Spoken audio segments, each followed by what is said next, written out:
go so far back in our archives on this week's episode of our Beyond the Crucible Greatest Hits Tour that you may notice the format of the show plays out a little bit differently than it does today. But the takeaways for you are as strong as ever as you meet a woman who lost her husband in an unthinkable tragedy but did not lose her hope, and she found herself a new future.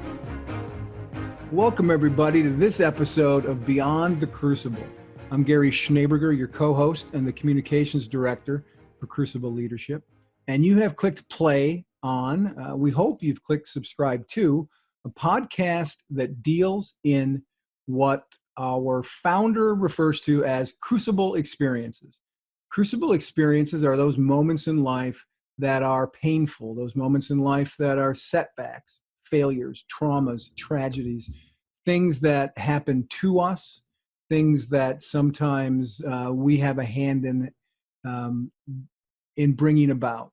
The common thread, though, of why we talk about crucibles on Beyond the Crucible is that very reason the show's called that, is to how do you get beyond your crucible experiences? How do you get through that pain, not just deal with it and kind of shove it down, but how do you get through it?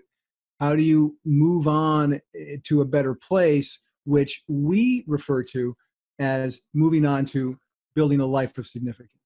And as we talk about this today, with me is the architect, the Lego master, if you will, of Crucible Leadership, our founder, Warwick Fairfax. Warwick, this is going to be I think, a meaningful show for folks. Absolutely. Very much looking forward to it. So our guest today is Sarah Nannen. And Sarah is the founder of Beyond Surviving, a movement that teaches a proactive and renegade approach to mental health and emotional resilience while navigating grief and trauma recovery. She became a military widow and solo mother of 4 in 2014 when an aviation accident claimed her husband's life. Her personal journey through rock bottom now informs her work with those navigating painful life transitions who seek to live extraordinary lives. She's devoted her career to teaching sustainable well-being and a new paradigm of deep, systemic integration of mind-body healing to anyone seeking to move beyond surviving the ride of life, to move beyond just surviving that ride of life. Sarah's background as a naval officer informs her leadership perspective with a community-focused model for cultivating resilience and sustainable well-being. She is the founder of Rencon Yoga Studio and hosts the Other Side of Rock Bottom podcast, which launches this summer.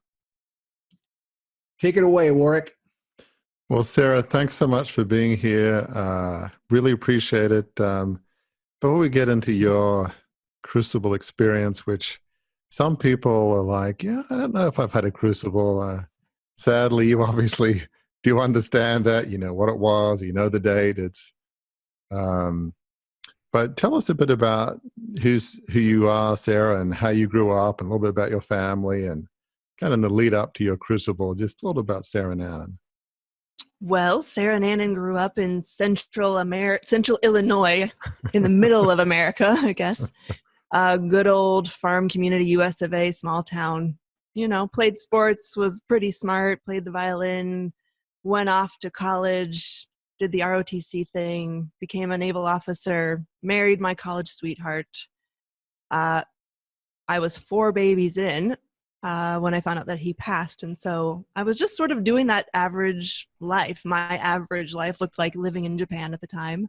We were a military family on the move. He was a fighter pilot. And once I got out of the Navy, my whole job was holding down the fort while he went off and did the fighter pilot, naval aviator thing all over the world. And I had a lot of amazing experience with that. Our kids were 5, 4, 2, and newborn. That wild day that upended all of that everyday average American dream kind of thing we were doing and changed the direction of our life forever. So that's a little bit about me.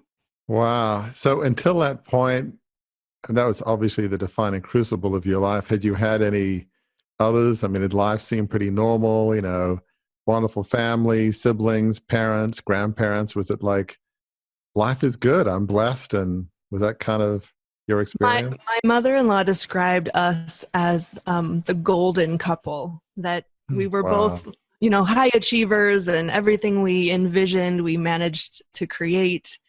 We were both very successful. Yeah, I grew up with great supportive family. Everybody was healthy. We were running marathons in our free time. And, you know, short of the hardship and the crucible of going on a deployment and being Yeah. locked on a ship with 300 men for 6 months, I would say this is certainly the defining crucible experience of my life. So, what made you decide to go into the Navy? The honest answer is that I did not know what I wanted to be when I grew up. Okay. I found myself heading off to the University of Illinois in Champaign-Urbana with an undecided major and a lot of potential ahead of me. I knew that I could be anything, and I didn't know what I wanted to do. I didn't have a passion, a purpose, a direction, but I knew that I loved to travel, and I knew that I had always been a natural leader. And so it made perfect sense to go off on an adventure, become a naval officer, travel the world, and see if I could figure out what was important enough to me on the other side of that. So I ended up majoring in Spanish and business because that seemed fun and useful enough. I got to study abroad a couple of times, and then upon graduation, off I went to meet my ship on deployment. Wow. And so it's funny, as listeners would know, that it's ironic that you had a naval career, because even though I'm from Australia, for some reason we ended up in Annapolis, Maryland, which, as you would know, is home of the U.S. Naval Academy. So you see a Yes. lot of people in their uniforms, and they all change. It's one particular day a year when they go from whatever it is, white to blue, or other way Mm-hmm. around. And Navy football is sort of big in our town. So yeah, I mean, not my background, but definitely we're a Navy town. But so what kind of ships were you deployed on? What was your role in the My Navy? ships were rather small gas turbine frigates, destroyers, cruisers. And my role, surprisingly enough, as a Spanish major, was engineering. And that's a unique thing the Navy likes to torture their young officers with, offering them the role of leadership in an area that they have absolutely no idea what they're doing. And the only training you get is from the people who you're responsible for. That does sound like a government job. Yeah. It does. Yes. For sure. So Yeah. so where did you meet your husband? We met the first day of ROTC on campus at the University of Illinois. We both had high school sweethearts coming into college, but we had a connection and a friendship that first semester. And by New Year's Eve, we had ended our high school relationships and started one of our own. So Wow. way back to 2000 was the year that we met in university. So I'm assuming you were never deployed together or anything like that. I was a naval officer. He was a naval aviator, but he was a Marine, and he would not hesitate to remind you that he was not in the Navy. Thank you very much. So we didn't ever deploy together. In fact, we were married several years before we lived together, because I was stationed in San Diego and he was in flight school in Pensacola. So lots of traveling back and forth and getting Wow. well versed at long distance. Even when we weren't deployed, we weren't often together until I got out of the Navy in 2009. So once you were married, how did your service work then? Because with 4 young kids, how did you manage balance Navy and kids? I actually got out of the Navy 6 months after our first baby was born. Okay. I was at that decision point in my career that I had served the time that I was required to, Yeah. based on the agreement that we created. And having a newborn was kind of a no-brainer. I took a lot of maternity leave and then finished out the last 3 months of my I was on shore duty, so that helped nicely, that my work was essentially an office job. And when I got out of the Navy, then I transitioned full-time to stay-at-home mom, which was also a very interesting, in hindsight, crucible moment, going Yeah. from naval officer to commander-in-chief of the house. and all of the really big life changes that came with being at home with just my amazing baby rather than fighting the ship all day long every day. That was a big decision. But Yeah. obviously everybody's in a different situation, and totally We understand were tired that. of living far away from each other, to be honest, Warwick, and I made the decision to get out so that we could finally cohabitate and have the same address. So I'm assuming, given he's a Marine, they don't like fly off of ships. I'm assuming they fly off land, or Sometimes they do. Okay. They're often deployed to aircraft carriers, and they also will have land-based but deployments. it meant that you could actually be together as a family, at least a reasonable theoretically, amount of the time. theoretically, we did have the same address, so that helped. Yeah, I understand. And so how long were you married? We were married in 2005, Okay. and we were together since 2000. So 14 years all told. Wow. Wow. And so it was in Japan when and it was a training accident, was it? Yes, oddly enough, I was in Japan and he was in the US in Nevada at Top Gun. You may have seen the movie. Yeah. Similar but different in real life. He was at a high-level training command learning some really exciting things that he was tasked to essentially bring back to his squadron and train the squadron around, and had a aviation accident that we never saw coming. Of course, when they go on deployment, you're worried all the time and anxious, but as a military spouse, I think you take training for granted so often. You know, there's risks involved and things can But go you wrong, think, but you certainly don't assuming, expect it. right, assuming the equipment works and there's no, pilot, what have you, I mean, you would just Right. assume that you'll be okay. So, Yes. now you were in the Navy, you understand the Navy, Marine culture.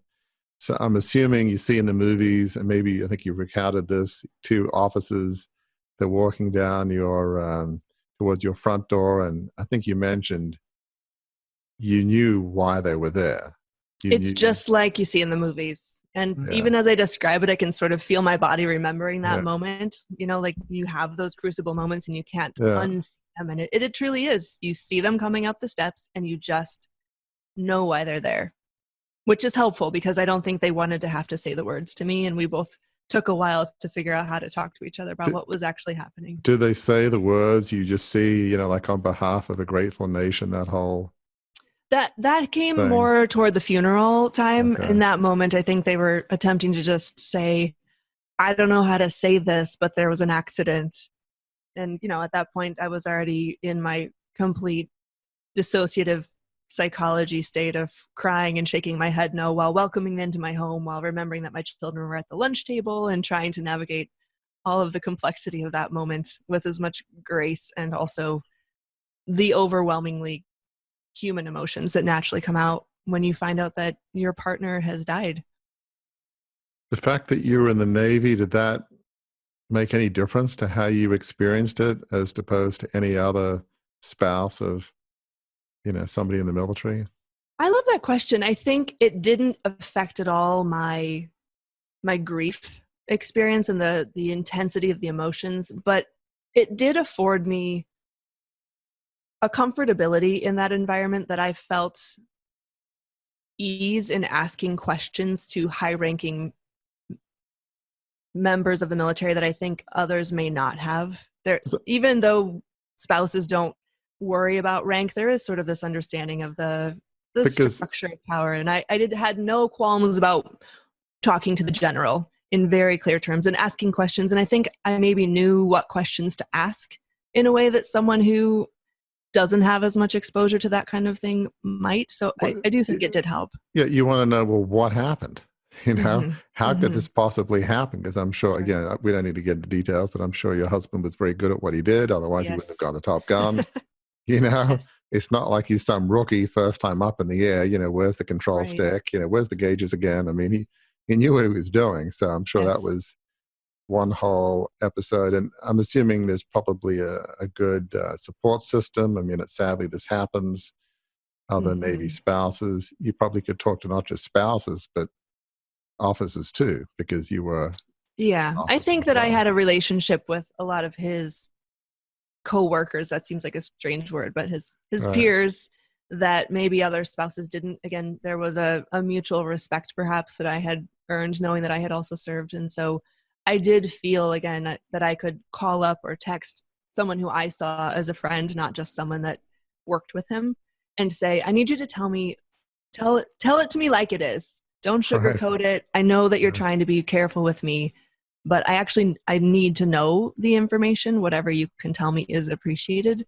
And that really helped me make sense of it from an objective standpoint. I think a lot of people, particularly in the work that I do now, they are left grappling with what happened? How could this happen? And I think in an attempt to protect us from what happened, they also rob us of some really basic information that helps us turn this horrific event into a very scientific, matter-of-fact thing. And that was how my son, who was 5 at the time, engaged with it. When I told him what happened, Daddy had a crash. They're not sure if he's okay. They're looking for him, but they don't think he's okay.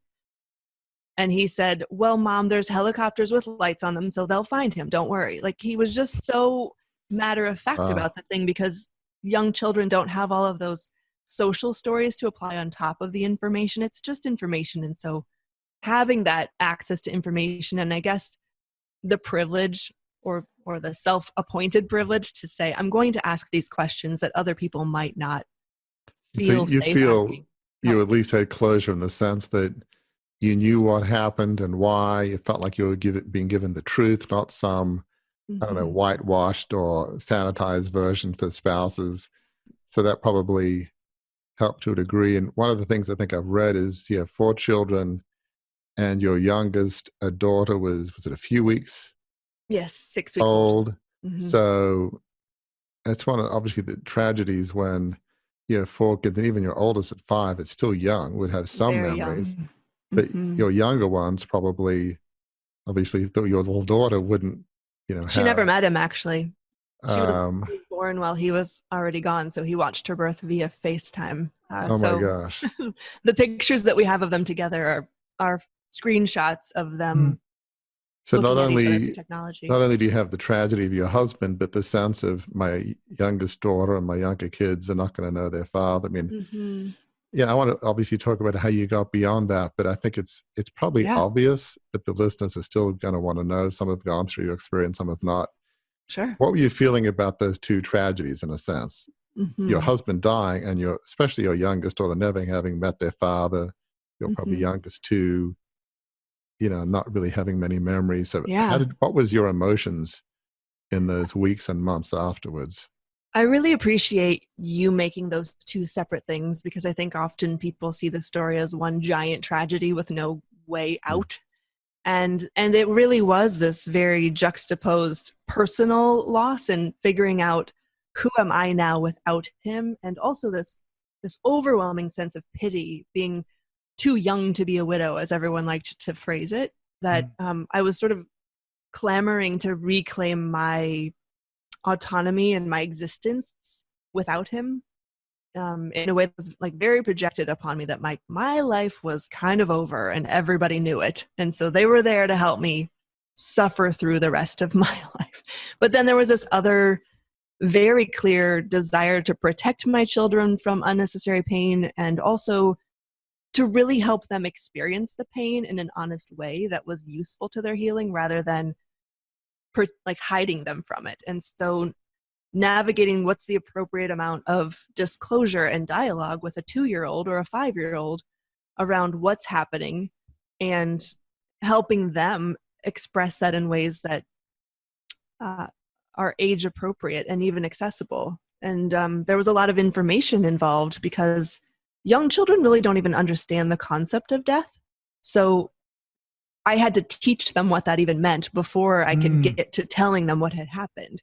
So luckily I had a really beautiful chaplain with me, and he was able to sort of help me create this lesson essentially, and talk about some things are alive and some things are not alive, and some things have life in them and some things don't have life in them. And sometimes the things that had life in them don't have life in them anymore. So we kind of looked at nature as an obvious teaching tool. And you can see that this plant over here is alive. This tree was alive, but is no longer alive. Remember that time we went hiking and we saw that big tree on the ground?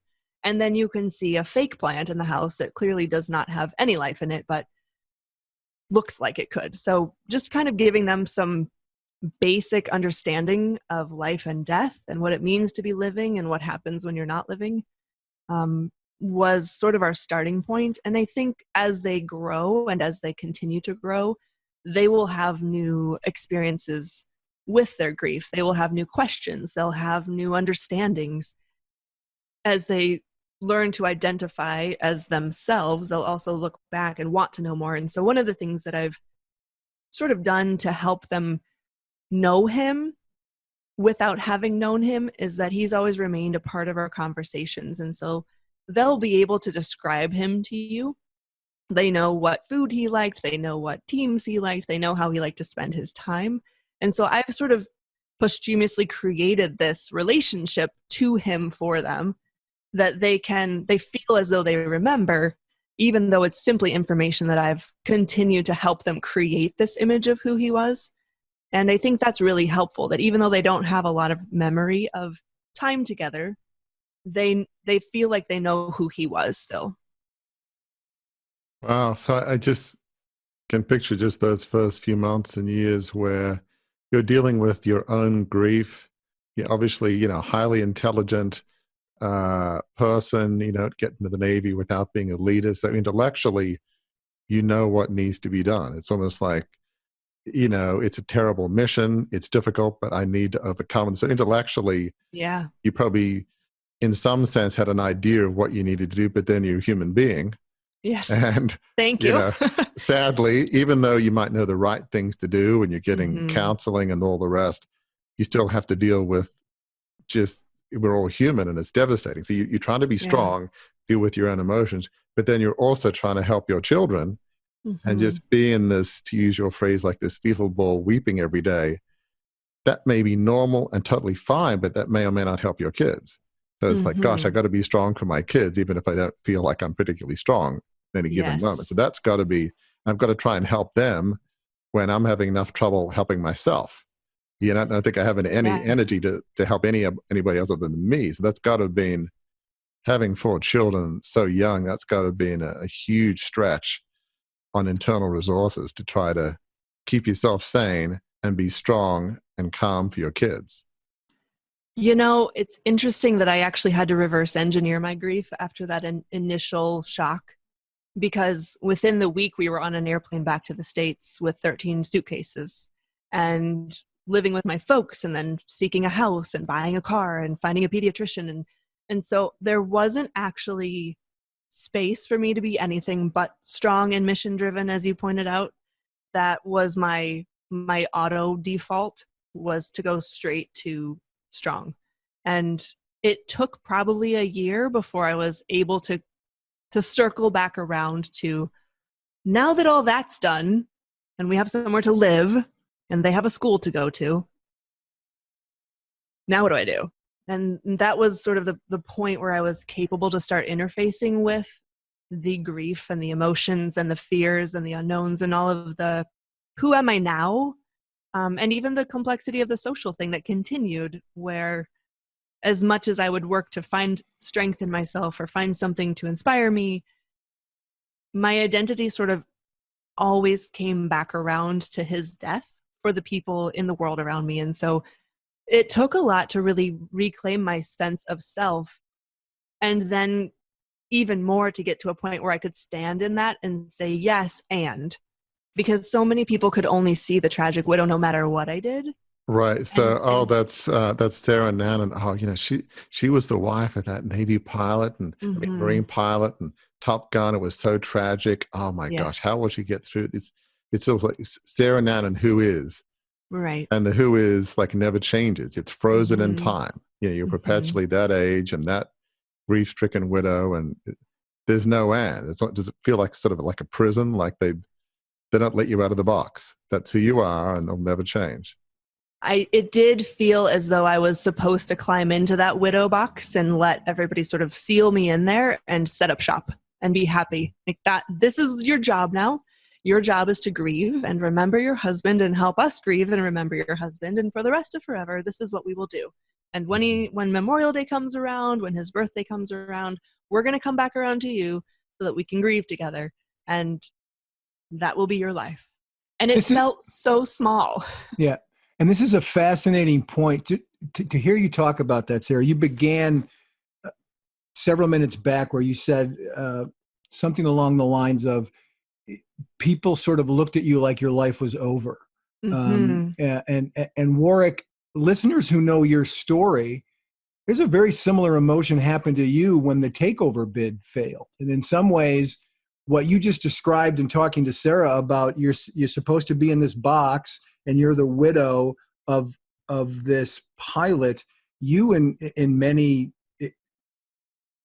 perspectives, people thought, okay, you're the young man who tried to take over the family business and it didn't work. And you were seen like that too. And I think a lot of listeners who've been through crucibles, through really heart-rending crucibles, have felt that experience, that they are frozen in time, to use your words, Warwick. They're frozen in time as a widow. They're frozen in time as a failure. They're frozen in time as someone who's been injured in some way physically. Yes. And they've lost some physical part of who they were. And what's great about this conversation is we're about to turn a corner here in talking to you, Sarah, where you have created a new life from the ashes of what was, from even the expectations of people that you were going to stay there. You created a new life, just as you created a new and rewarding life, Warwick, from your ashes.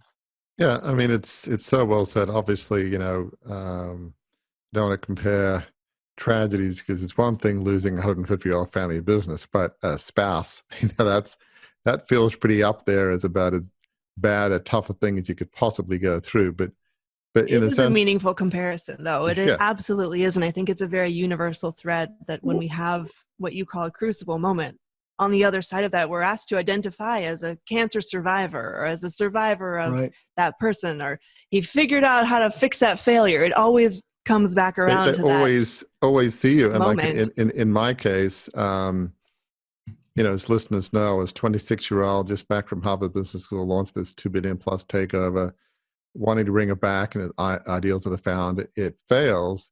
And so it's funny, my dad has the same name as me. He was knighted, so he was Sir Warwick. So I was always called Young Warwick. So, and that's like 30 plus years ago. It's a long time. Yeah. But in the Australian media's eyes, I'm perpetually 26 years old, who, the idealistic, naive, foolish kid who, let a 150-year-old family company go, and I'll forever be Young Warwick. I mean, I'm in my 50s now. I don't feel like Young Warwick anymore, but I'll always be Young Warwick. So it's, the people put you in that box. So in your case, in terms of how you moved on, I love the fact you talked about, even though you're a very strong, driven person, you were sensible enough to say, I actually need to experience the grief. Some people would say, you know what, I'm moving on. I'm not doing this grief thing because I'm not going to be a weak, little jellyfish. I'm not going to do grief. I'm going to be strong. Yes. I think you had the wisdom to realize being strong doesn't mean to say that you can't move on without grieving. So talk about some of the steps in terms of how you moved on, and then obviously how that gets into how you help others. I have a feeling that was maybe step one, is you got to feel the grief before you can move on. It's one of the strongest things we can do is turn toward it. And what I find over and over, and I did this myself, is that we have this model of grief that the statute of limitations ends when the funeral happens. And then everyone starts looking at their clock and watching how you behave. Well, isn't it about time you fill in the blank? And so we have that sense of urgency of get on with it and get on with your life and figure it out. You'll be fine. And when we choose to come toward it, something changes. And that's I believe, the only way that healing can actually happen. What's tough is that the model we're given to fake it till you make it and put on a happy face creates this really ruptured reality where externally everyone sees us as incredibly strong and powerful and inspiring and doing great. And internally, day by day, we are imploding and crumbling and hurting. And something really damaging happens to the psyche of a human being when you're asked to live in two realities at the same time. Mm-hmm. And neither of those realities involve your truth. Neither of those realities involve healing. So the performative external world is happening, and maybe you're succeeding at the performance of life, but you're not reaping any of the rewards. You can't experience any of the richness of your lived experience because internally you're so devastated, and your physiology and your psychology are in such a dissociative, distressed place that you feel like you're sleepwalking through the world. And I think there are a lot of people on the planet who have experienced a variety of crucible moments that are stuck in that place because it feels like success. It looks like you're making it. And when we have those moments of pain, we sort of chalk it up like, oh, I'm having a bad day. Oh, it's just a hard day today. Or, maybe I'm depressed. Maybe I just need some medication. I don't know. I just can't stop crying. And I always invite those people who come toward my work with curiosity to just turn toward that. Whatever you're feeling, the fear, the overwhelm, the anxiety, the heartbreak, the tears, turn toward it and be curious about it. What's coming through? What hasn't been expressed? What hasn't been said? What tears haven't been cried? Because my experience isn't that unique, in that when something devastating happens that ruptures our reality, interrupts our sense of self, whatever it is, a death, a loss, a failure, a health crisis, there is always a huge amount of stuff to do to triage the moment, whether it's hiring lawyers, filling out paperwork, packing bags, moving houses, going to the hospital. There's so much to do externally that becomes the new dissociation. You distract yourself with the busyness of the work. And we're wired to be capable of delving into what must be done because humans are amazing, and that's part of our evolution, is that our nervous system actually has the capacity to override itself with all of these incredible, useful hormones to make the body parts do the things that must be done to keep survival happening. But very few people have said, well, I just laid on my bed for a year and waited for it to get better. No one gets the opportunity to do that. Right. You had 4 young children. I mean, there was stuff to do. There was a lot to do. Kids to school, kids to change. But I like what you're talking about. There's the being and the doing. Yes, you got to get on with life, lawyers, probate, homes, moving halfway around the world. But yeah, you've also got to deal with who you are, because you can't be your best self to your friends and especially your children unless you deal with that. They're going to be, if you don't help yourself, your kids will be affected, like it or not. And you were smart enough to know that it's not, it's for yourself, but it's also for your family. So so that sounds like the cornerstone. What are some other steps which, as well as you help others? I mean, that lean into the pain. But that seems so profound. A lot of people say, well, no, I don't want to lean into the pain. It also seems very cruel. Your work here is lean into the pain. Don't you want to do that? Yeah, sort of, just jump into the cauldron of molten lava and just feel that fire burning. And why would anybody want to do that? But a lot of people who start working with me say, I expected this to be heart-wrenching, painful, excruciating, and I can't believe that it wasn't those things. And what you're asking me to get to is like, okay, well, how do we do this? How do we lean into the discomfort? How do we make time to feel it? And how do we get the resources to feel it in a way that doesn't actually completely annihilate us? Because that's what we expect. Right. And so I apologize in advance that what I'm going to say is going to sound really simple. And it always sounds almost too simple to even be useful to the people who work with me. And then they're, of course, like amazed later on how life-changing it is. But one of the things that I started with, don't tune me out, is breathing practices and a yoga practice. And the reason that was so incredibly important to me was I was very adept at sort of like facilitating an out-of-body experience. I think that was part of why I could be so strong. Like, I will just turn off this part of me and do what must be done. And so there was a very dissociative experience in the moment of hard times where I wasn't really there and I wasn't really present, but I could do the things. And so the breathing practice and the yoga practice helped me become more fully embodied. And I realize that this is getting into sort of yoga language, but when we learn how to stay present physically, physiologically, psychologically, socially, in this human being container that we're walking around in, we suddenly have a whole new experience of our life and ourselves. And so these two practices not only helped me sort of come back to myself fully and fully inhabit myself and be aware of myself and be capable of witnessing myself more honestly rather than just performing my experience, but they also helped me reset my physiology. And I think that that's something very important that we miss as humans on this planet in the game of mental health and winning at life. Is it's always this external thing. Cognitive behavioral therapy. I'll just go to a therapist and I'll talk it out and I'll use my intellect and my language to just fix everything. And you can go to all the therapy you want. If your physiology doesn't know that you're safe yet, the therapy will never really actually land. Part of the work on the other side of anything that ruptures your identity and your existence and sense of self is that you have to learn how to teach your body that it's not in danger anymore. And so the breathing and the yoga was actually this very accessible modality that I could practice without being perfect at it, to every day say, I'm going to learn how to let my nervous system come back to neutral and out of survival mode, so that not only can I be here in this moment, but I also have access to my modern brain now. Because when we're in survival mode, we go down, down, down the evolutionary chain, way back to that place where everything is dangerous or safe, good or bad.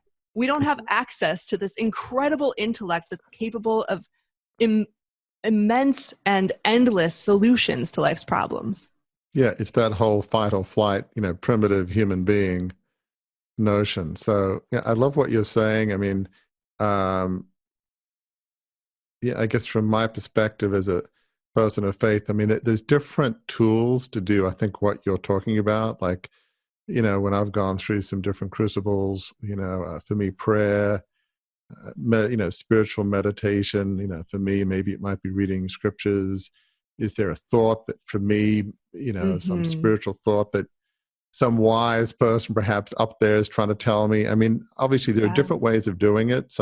The people of faith, it might be one language, but it can be others, whether it's meditation, yoga. There are different ways of trying to understand what's going on. What am I feeling physically, emotionally? Like for me, if I feel depressed, frustrated, I have to, okay, why am I feeling this? I'm a reflective person by nature. That's just, it's just like breathing to me. So I'll always think, okay, why am I frustrated? Okay, what's the issue? And then I'll try and, I don't know, maybe deal with it's the wrong way, but at least name it, recognize it. Yes, that's a tremendous tool, is cultivating that emotional intelligence and articulation so that you understand what's actually happening. Because so often our language around crucibles is very rudimentary. I'm sad, I'm grieving, I'm angry, and we don't go beyond that. And so one of the things, another tool, and I want to come back to something you said in a minute, but another tool that I teach people is intentional language use. Being very intentional about what they say and how they say it. Because when you say, I'm aware that I'm sad right now, it has a completely different energy and meaning, experience in your physical body than I'm sad. There's this permanence when we say I'm sad and I will be sad forever. But I'm aware that I'm sad right now helps you get curious about, okay, well, why am I sad right now? Let me name all the reasons. And then what might I be able to do to either express that more completely or to support the sadness so that it can move through? But the thing I wanted to come back around to is when you offered up being a man of faith, I think that spirituality has many directions and flavors and labels and options. And I think that prayer and meditation are accessible to everyone. Absolutely. And I think what's the best way that I heard it described was that prayer is speaking and meditation is listening. And Yeah. so I think we innately do both Yeah. when we're either in meditation or in prayer. I think naturally both happen. It's so important to deal with these things. Everybody's different. But for me, if I get really anxious or something's weighing on me, it affects my stomach, which it does for many people. And I start getting, more sensitive to, tomatoes or acidy foods. And, there's certain foods that if your stomach is out of whack, you stay away from. But, other people, maybe headaches for some, I don't know. But for me, it's the stomach. Yes. So, if you don't deal with this stuff, not only will it affect you emotionally, it will affect you, as you say, physiologically. I mean, that. Yes. More and more science is understanding there's a direct relation between the emotions and the physiology. Yes. There's a very good reason. I want to hop back a few seconds to what you said, Sarah, about the importance of language. I'm a word guy. I'm an old journalist. I'm a PR guy now. Yes. And I love the fact, as I was reading through your materials, I love the fact that you called your coaching business Beyond Surviving. I love the fact that you have a quote on that website that says, let's interrupt the pain and shake up the pattern so you can move beyond surviving. It's time to enjoy the ride. I did a very quick search before we hopped on this interview to see what, because Warwick loves history and he loves historical perspective on things on subjects like we're talking about. And I went back farther than you usually go, Warwick. And that was Aristotle. And this is something Aristotle said about this very subject. Yeah. About moving beyond surviving. This is what Aristotle said. The ultimate value of life depends upon awareness and the power of contemplation rather than upon mere survival. Why, in your estimation and your experience, Sarah, why is survival not enough? Why should that not be where we point our compass, our GPS? Wow. First, thank you for that quote. What a beautiful contribution. I think anyone who is feeling unfulfilled, feeling alone, feeling unhappy, feeling hopeless, depressed is kind of the word we like to use in modern America. I think any of us who describe our life that way are in survival mode. And what's so tragic to me is that we've sort of been taught to settle for that and believe that that's the best we can hope for.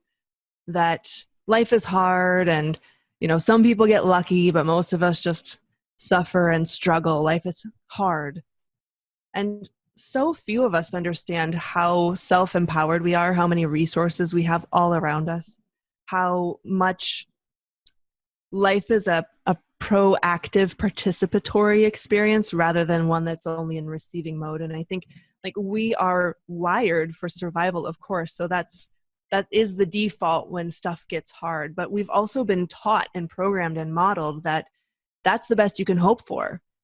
And what's really important for me, and I'm so grateful for your work, Warwick, and others like us who are preaching this gospel of there is more than the thing that happened to you, right? Jung said, I am not what has happened to me. I am what I wish to become or what I choose to become. And I think it's so often that we in America, in the modern day, are so quick to still completely identify with our hardships rather than identifying those as one moment in the time of our life. And I do this exercise with my clients pretty early on. I ask them to sort of create a timeline of their life. And I remind them that when you were 7, your crucible moment was the wrecking of your bike and the bloody knee that you had. And that is such a blip in your past now. But it was a defining moment that you can remember, you can totally go back to in your mind's eye and feel in real time what that was like for you. And so I teach people to see that this is not the ending of your story. It's one chapter in this broader context of what's possible. And when you have a crucible, I call it a catalyst moment. When you have a crucible experience, it wakes you up to your life and the ownership of your life and the value of your life in a way that you didn't have consciousness around before. We take it for granted. We sleepwalk through life. Our job is to get a retirement plan and a picket fence and a couple of kids and the right car, and we should be happy. And we are not taught to gauge our life by the fulfillment that we experience, or even how to get fulfillment beyond the external and the material. So these crucible moments are a gift. And I don't mean to dismiss or minimize anyone's suffering, because no one deserves to suffer. And yet, time and again, it is those individuals who experience some kind of hardship that activates or awakens them to the richness of life in a way that they will never take it for granted again. They deepen into their relationships. They deepen into their ownership of their life. They create something meaningful. And I know that without this experience, my life would have never taken the trajectory that it did, to the place where I'm incredibly enriched and fulfilled and joy-filled and inspired, excessively actually, because of what happened to me and because I understand how much of a treasure it is. So talk about how that tragedy you went through was a catalyst just to take you on a whole, maybe mission's the wrong word, but a whole new mission. Talk a bit about that, because it sounds like it was a defining moment in an obvious way, but yet in a way that's not so obvious. So talk about how that launched you into a whole new direction, which is fulfilling, and is it wrong to say in some sense gives you joy? What you did? No, please. I am absolutely joy-filled with my life and my work. And that's one of the challenges, honestly, is that people still want me to be in the widow box. So for me to say I'm joy-filled and I'm in love and my life is beautiful is confusing, because people cannot conceptualize do you feel how that could be possible. Do you feel some people might say, which would be a bit cruel, very cruel, say, well, to really honor the memory of your husband, you shouldn't be happy? Yes. I don't think anybody would say that, but do you think they're thinking that? I don't think they would say it out loud, Yeah. but I am certain people think that maybe you just didn't love your husband that much if you could get on with the show so easily. And that is something that I think we grapple with within these catalyst moments is, what does it mean about me if I'm not devastated for the rest of my life by this? And there's a lot of clients who come to me who are afraid to let go of their grief, because the grief is the thing that feels like love now. I can't see them, I can't touch them. But the obvious thing is, if it were possible to speak to your husband in some strange metaphysical sense, he wouldn't say, no, I want you to grieve and be sad the rest of your life. Right. He would say what you would have said if, heaven forbid, the roles were reversed. He'd say, I want you to get on with your life. Don't forget me. But, get on with your life and live a happy and joyful life. He would say that, right? I'm sure there's no doubt.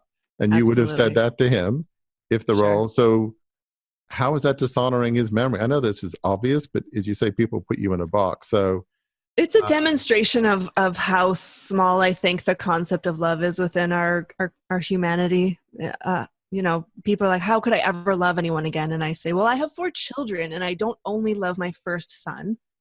I actually love them all quite equally, perhaps even more expansively, because there are 4.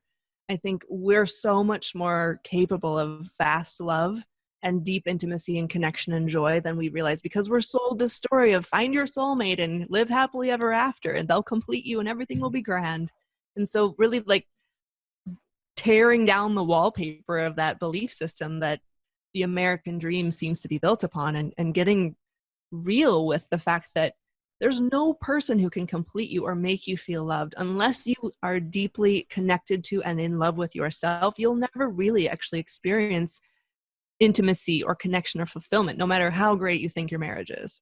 Well, that's, I'm not into marriage ministry, so to speak. That's what you hear people say, is if you feel like your husband or wife is the one who's going to complete you, you're in trouble. You're doomed. You've basically got to, be happy with who you are, not seek fulfillment from some other person. So, talk a bit about more what you do and how you try and come alongside other people. I love that phrase, leaning into the pain, and very countercultural. And obviously, I'm sure you're not against counseling, but it's counseling and, right? It's yes. So talk about some of the and, so to speak, that you do to help other people Sure. going through I'm grief? gonna answer this by also answering the question I didn't answer yet, which was how did you get here? I did what I was supposed to do, which was go to all the resources that were thrown at me to solve the problem that I had. And I very quickly realized that many of these people didn't actually believe in my healing either. They also saw me as a permanently wounded project that would need therapy for life and would always have this deep rift of emotional baggage dragging behind me. And I found myself doing a lot of BSing with my therapist. Like, I know what to say right now because I am a type A overachiever. So the right answer when you ask me that question is, I'm doing just fine. And I never really got to this place of vulnerability, nor did they ask me to go there. They couldn't guide me there because I don't think that was a part of their service. And so I had to sort of go off grid in search for resources that could see me as a human and could really challenge me to become more curious about what my actual experience was rather than projecting onto me what they thought it would be and what they thought I should be doing. And what I found there was really useful, but I had to look quite hard for it. And it wasn't packaged as like the normal mainstream, here's what you do when you're grieving. So I decided that I would create it because one day I did come to a moment in my life where I looked up and around and thought, geez, I'm really happy. And this is a thing that nobody told me was possible, let alone real. And here I am. So I guess it's my job to let other people know this is a thing we can do, just in case they're also sort of buying the line that the best we can hope for is surviving. And it's okay to be happy. Yes. You don't have to apologize no matter what the tragedy is. Yes. It's okay. Give yourself permission. It's okay to be happy. Don't feel guilty. Because I'm sure you have people saying, I feel so bad. I'm happy. Absolutely. I think that's a general theme anywhere you go. If someone experiences pain and then finds themselves happy, they feel it's confusing. It's disconcerting. How could I be? How dare I?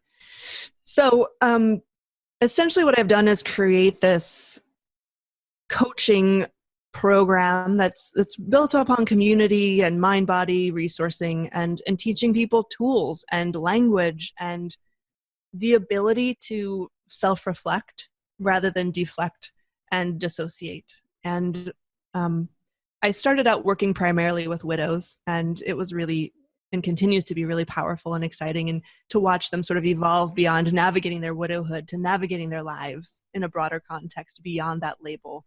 They can now see themselves as human beings, not widows, and it's exciting because then we get to do the fun stuff of sort of finding out who am I without that identity. I don't have to leave behind what happened. I don't have to forget to heal. I can always have that love story as a part of me. And looking forward, what do I desire to create? What do I desire to experience?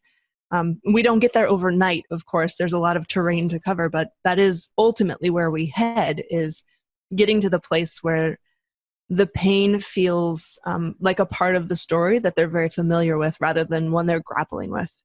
And after a while, I noticed there were a ton of threads that were coming through because I was also working here and there with people whose father had passed or their brother had died or their friend had died.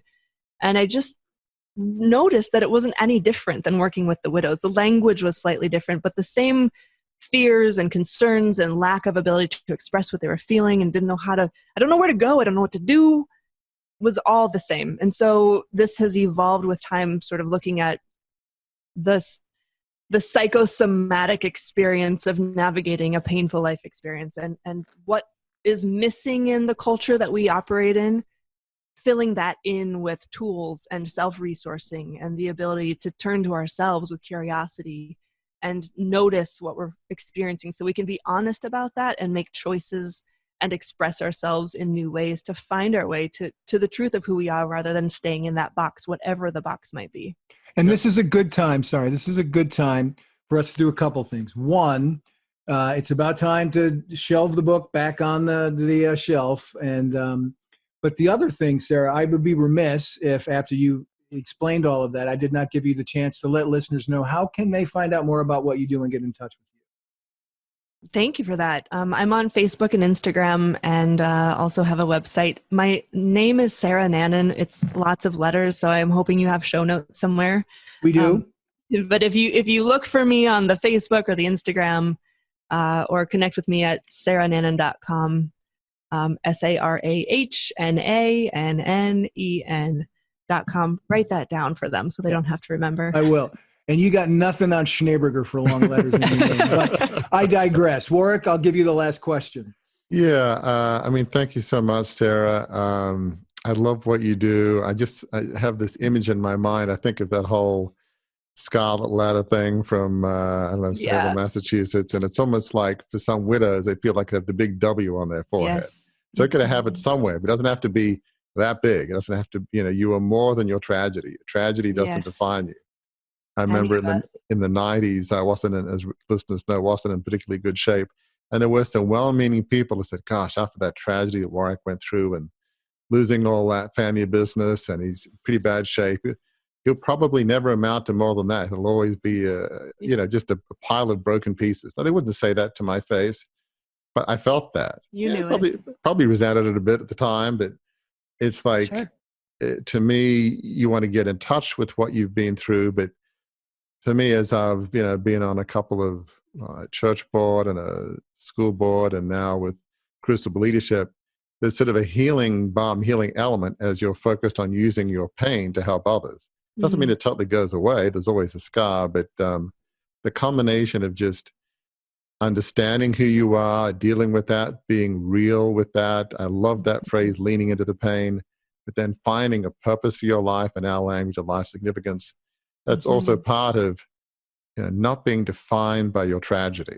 You're more than just, that day in Japan when those two, Marines, or it was, came down your front walkway. You're more than that hour, that day, that minute, and everybody is. So, yeah, I love what you do, and thank you so much. And it's a great mission ministry, and obviously it gives your life meaning, purpose, and joy, and wholeness. You now can probably say you're a whole, but you're not a disassociated person. You're a whole person, right?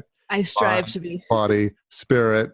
That's the goal, right? Yes. Be a whole person with a mission to help others, which you have. So I think you can really help a lot of other people, and you have. And it's a message people really need to hear. So thank you so much. Thank you. It's been a pleasure. And this is when I know it's been a great show. When I have, and I'm going to show it to our YouTube viewers, when I take notes about, here are some takeaways you can have for the show, and then Warwick steals a couple of them when he summarizes his statement. So I normally have 3 takeaways. I'm only going to have 2 today. So Warwick took number 1, which is, don't stay in the box. You don't have to stay in the box. That's number 1. The way I sort of phrased it was, we hear all the time that you're never too old to move beyond your crucible. I think what Sarah has proven, and what Warwick has proven in his own story, is it's also true that we're never too young to move beyond our crucible, that we are not frozen in time, even if we're young. That's not our destiny forever. And Warwick just unpacked that a little bit, and Sarah talked about it much in our conversation. Perfect. Another thing that Sarah really made clear in our conversation, listeners, is do not fake it until you make it. Healing is a proactive experience that requires intention and support. Projecting everything's okay while everything isn't okay can deepen and actually worsen the pain of your crucible. Even though it may appear to those people who are onlookers that you're winning, you really aren't. You're only surviving, and survival isn't healing. Do not be an actor in your own life. Be a character in your own life.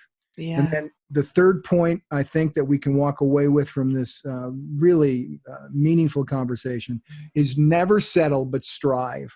Life is hard, but it's also a proactive, as Sarah put it, a proactive participatory experience. There's more than the bad thing that happened to you. And you can move beyond that bad thing that happened to you, and you can grab a good thing that's waiting for you.